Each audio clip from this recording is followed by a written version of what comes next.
Former President of South Africa, Jacob Zuma, has been cleared to participate in the general elections scheduled for May, now following an electoral court's decision to overturn the ban on his candidacy. Last month, the Electoral Commission barred Zuma over a contempt of court conviction. The commission argued the constitution prevented people from holding public office if convicted of a crime and sentenced to more than 12 months in prison. Zuma, 81, has been campaigning for the new MK party. Now joining me on the program is Zama Shona, a political analyst who is joining from South Africa. Thank you for your time, Zama. Thank you so much. Good evening to you and the viewers. Yes, I'm Zama Shona, the spokesperson of the African Transformation Movement. All right, great. Now let's talk about the court ruling, the recent court ruling on Jacob Zuma. Would you say it was something that you anticipated, or it beat you, to surprise? Thank you so much. Well, for starters, as the African Transformation Movement, we're closely monitoring the election. The 2024 national government and provincial elections are of utmost importance, especially when it comes to matters of integrity. And therefore, every story that is unraveling, every story that is being finalized along the way becomes of utmost importance, including this particular story. The other issue that we're closely monitoring, it is the issue of consistent to liberation movements throughout the African continent.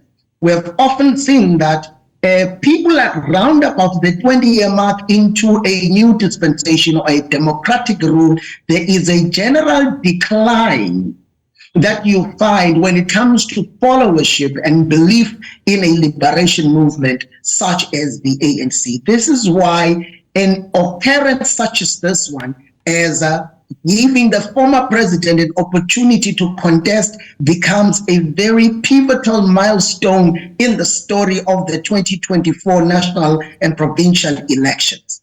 And number three, it is going to be interesting, therefore, for us as the African Transformation Movement, how such a decision as this one that has been taken going to contribute to the further decline of the liberation movement, as we know that there is a general decline. But most importantly for us is how is the ruling party going to treat the issue of being contested by one of their own, as we know that there are many breakaway parties. But from this perspective, will they want to cling onto power? Will they want to be like the other liberation movements and want to steal the election? Now, this is what makes us to be mostly interested in every story that is unraveling, including this one. Well, for us as the African Transformation Movement, because we are no courts of law, this story, we are looking at it with no pre-idea or preconceived ideas of how it will unfold. But where we are interested in is if the story consistent with the Constitution of the Republic of South Africa in giving every citizen their rightful rights in to contest, their rights to cast a ballot, their rights to be included in the decision-making of deciding who moves forward. We are closely monitoring that from that perspective. Now, you're talking about the perspective at which you are monitoring the situation. Do you think that, of course, Jacob Zuma was able to sort of secure this ruling by virtue of his personality? Or do you feel that, the rule of law played its part here? This may not be the end of the story. And this is why for us as the African Transformation Movement, we keep on saying we are closely monitoring this. If you follow the trajectory of the courts in the sixth administration, if you look at how the president, the sitting president was favored by the public protector, if you look at how the Constitutional Court favored the president on the issue of the suspension of the public protector, which the Western Cape High Court had taken a different decision on. When you look at the courts on the matter of the sealing of the CR17 statements, we've often seen a pro-Ramaphosa ruling when it comes to the judiciary, to an extent that there was a general impression that the courts of the country are captured and doing the will of the president. Now, this one becomes an interesting one, that it seems as if the hands of justice are turning, the wheels of justice rather, are turning, and it seems as if it is not so much a given issue that if it is a court case against the ANC or Mr. Ramaphosa, therefore they would win.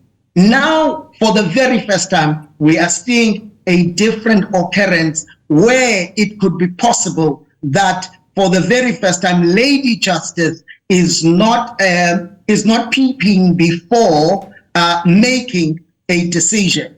And we are going to wait to see if this particular judgment is going to be taken on review or this matter has been finalized before we can say whether this issue was actually fair, was actually free of prejudice, was actually free of being preferred or not. But for now, for us as the African Transformation Movement, we're closely monitoring this from that perspective, as there seems to be a shift from the common narrative. Now let's talk about the elections, in its entirety. We know that a lot has been happening within the ruling ANC party. Particularly, the recent twist is the corruption allegation against the Speaker of the House. And we know of that of the president, who also had some sort of scandal, the Falafala, farm scandal, all hanging there. Now, looking at all of this happening, plus that of Jacob Zuma, what does this reflect, of the coming polls? Do you see a situation where it will turn out violent, or it will be peaceful and we'll see all these powers that be sort of simmer down and ensure that the entire process, goes on seamlessly? Thank you so much. First, it is good for us to note that you are right. The ruling party is in a very difficult situation right now. The ruling party right now knows that they are definitely going to go under 50. It is not just the Zuma effect, it's the ACE effect. You have now 3 ANCs, so to speak, and that already compromises the party. And we know of previous splits that were there, and those are going to contribute greatly to how it is going to perform. Now, on the issue of would we have a violent election, we can't rule that out, though we do not wish for it, because we are a peaceful party. We are a peace party as the African Transformation Movement. But the July unrest phenomenon is something that we cannot forget. When the former statesman was incarcerated, and suddenly there was a wave of looting like never seen before in the Republic of South Africa. Suddenly there was brutality, citizens among citizens, citing the Phoenix massacre. Suddenly there was police brutality on the people to such an extent that we lost 350 people and over 50 million rand to the economy because of that. And because of that not so distant history, this makes us not to be complacent when we look at these elections and a possibility of such an occurrence happening, because already one is asking themselves, with this particular decision, how will it advance the former statesman? And also with the African Transformation Movement making its own inroads, to which extent will society or the ruling party be tolerant of its growth? So for us as the African Transformation Movement, we can't say we wish for it, but we would be a complacent society if we think that should not be taken into cognizance and precautionary measures taken by all arms of the state and even the security cluster, so that in the eventuality that we find ourselves in a sticky situation post the 29th of May, we should not find ourselves wanting as a country. We should not be kept, we should not be found napping as a country as we were found napping during the July unrest. So it is not something that is out of the cards from the recent history, but it is something that we as a country must be mindful of, and we must do all the necessary preparations so that we avoid such an occurrence. All right, now let's look at the current economic situation in South Africa at the moment. A recent survey has it that the unemployment rate stood at an elevated 32.4% in 2023, with women and youth persistently more impacted. And inequality still remains high, or the highest in the world. And also we have a poverty, estimated at about 62.7%, also in 2023. Do you think, looking at the current economic realities in South Africa, do you think that would spur or that is spurring some sort of motivation for people to want to go to the polls and vent it out on, the candidates? Well, voter apathy, unfortunately, has been part of the society. Unfortunately, the ruling party sold lies to the people. Unfortunately, the ruling party has actually failed the people of this country. Unfortunately, when you look at those stats, you see that it is truly something that is appalling to see a government that comes into the reins. For instance, when this particular government came in, you are right, we were sitting at less than 27% of the unemployment, and we are over 30%. And when you go to the expanded definition, you go well over 50% of the population, with 61% of the population totally dependent on the grant system. Now, these things are some of the things that, when you look at the challenges that we have, should be a motivation for the people of this country to actually partake. But for some reason, there seems to be a challenge. But on the upside, the number of registrations have gone up, which means to a certain extent, this is a country that is beginning to see the light. That if we thought voting means nothing, it means that the pre-1994 regime, which was declared a crime against humanity, would have been here if the issue of voting was not important. But it was through the vote and not a barrel of a gun that we removed the previous regime. So it becomes imperative then that in this dispensation, we must be active participants in our emancipation so that we're able to move forward. So the only indicator that we have right now is the increase in the number of registered voters. That alone seems to give us a motivation that the voter turnout, even though it's going to be in the middle of winter, it might be looking a little different from below. And also the introductions of new parties and younger presidents like President Zuma would also be one of the contributing factors to the rise in terms of those who will be going to the polls. So it is not all totally gloom and doom because of the disparities and the exclusion of the people of this country, but also you're beginning to see a revolt, a revolution. You are beginning to see the people of South Africa are going to say, we are not going to allow the ruling party to dictate the terms on which we will survive the challenges that we are faced with. But you're beginning to see that they are rising up and saying, we are going to be active participants, and come the 29th of May, we'll go out and vote accordingly.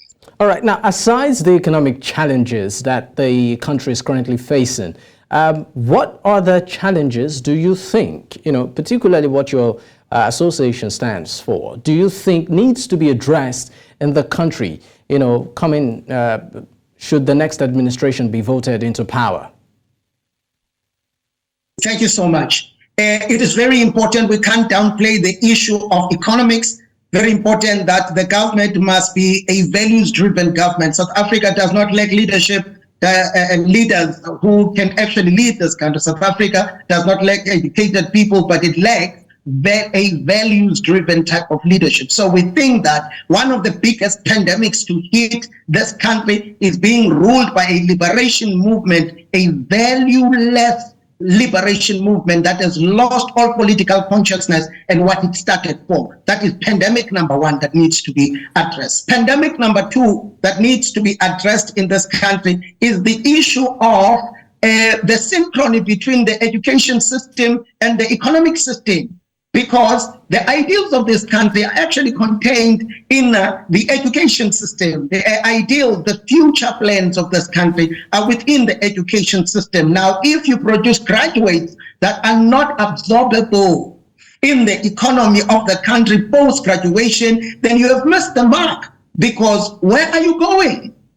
These skills that you are producing them so that you do what? What do you want to accomplish? So that's another pandemic we need to deal with as South Africa. The third one is the issue of electricity. There is no way that you can attract investors to come into this country, not unless you deal with the issue of electricity. In 2018, only 29 days of load shedding. In 2023, 335. Who is going to come and invest in your economy? No one is going to come in your economy, because your economy is bleeding jobs. It is bleeding. It is a bleeding economy. It is always yielding negative growth and therefore letting go of people. So that's the third pandemic we need to look into. The fourth pandemic is the murder rate. In 2018, we had 58 murders a day, which was one of the worst rates, because we're up there with some of the worst countries as far as murder is concerned. But right now, as we speak, we're sitting at 84 murders a day in just 5 years. That's another pandemic, and it needs a thorough diagnosis of the problem, because the only diagnosis on the table right now is that the stronger sex is preying on the weaker sex, and you see that the numbers are also saying that women, men, and children are victims of the common denominator as far as matters are concerned, which are the men of this country. We are the culprits. Where is the program to deal with anger management of us as men? Where is the program to deal with emotional intelligence? Where is the program to include men in the economy of this country, so that we have lesser and lesser people who opt for crime because they are not able to deal or cope and be able to feed their generations? And these are but some of the issues that we need to look into as the ATM as we assume power, so that we may be able to change the narrative. Maybe the last issue would be government spending. All right. Government spending must speak to, all right. All right. No, I wanted you to land, but we pressed for time. Anyway, okay, Zama, no problem. Ntosha, thank you so much for your time on the program. We thank you very much as the African Transformation Movement, and we are saying to the people of South Africa and the world, don't lose hope, keep on fighting. All right, thank you once again. And that's a wrap on today's episode. My name is Dapo Adegboye. In case you missed the program today, you can actually follow up on our YouTube page. The name is News Central TV. Bye for now.